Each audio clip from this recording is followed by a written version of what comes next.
Hey everybody, if you haven't already caught on, we're doing Question of the Week a little differently this week. I got the Jeffs with me.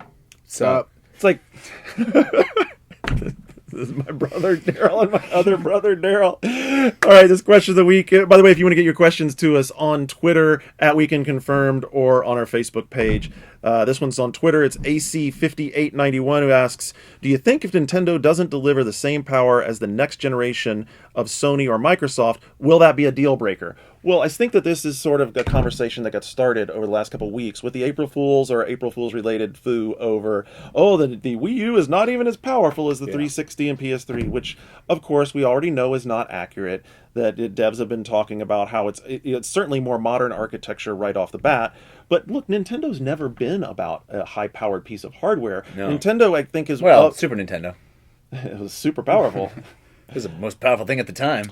I think that what's cool about Nintendo is that while they are innovative in places with their hardware, that they're still, because they are very involved in software, they still really recognize that the box is there to play the games. Now, it's been to their detriment some, because oftentimes third parties have not linked into what they're doing on their box and made as good a games. Yeah. But at the end of the day, it's about the games they make for the platform. It's about what they do with those pieces of hardware, not whether or not it can push 10 times more polygons than the machine that was out 2 years ago. So I don't think it's a deal breaker at all. I think the deal breaker for them is how well that Wii U tablet style controller is brought into games that they make, and same thing as the Wii. Can they actually get that conveyed to a third party developer and do something that's not just, oh, the Nintendo games are great, and then it sits there and collects dust for 6 months? Well, and is the third party developer actually going to want to spend extra resources on a port or for that system that is going to have functionality that doesn't apply to the other two machines? How much devotion do you put into? I mean, how much of your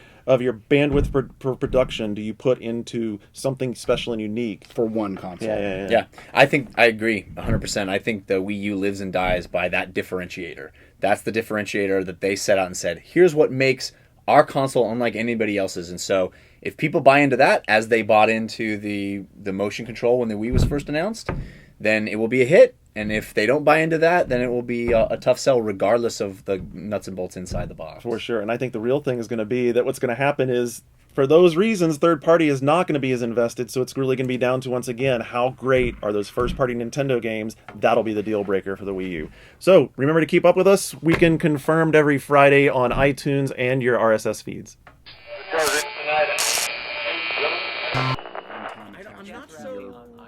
PlayStation profile, and then that game, and you need to be logged into that profile to play that game, regardless of where you were. That sort of would, well, do a couple of things. First off, it's sort of a pie in the sky idea, because here's the beginning, here's the middle, here's the end. Internet connectivity for consoles isn't as ubiquitous as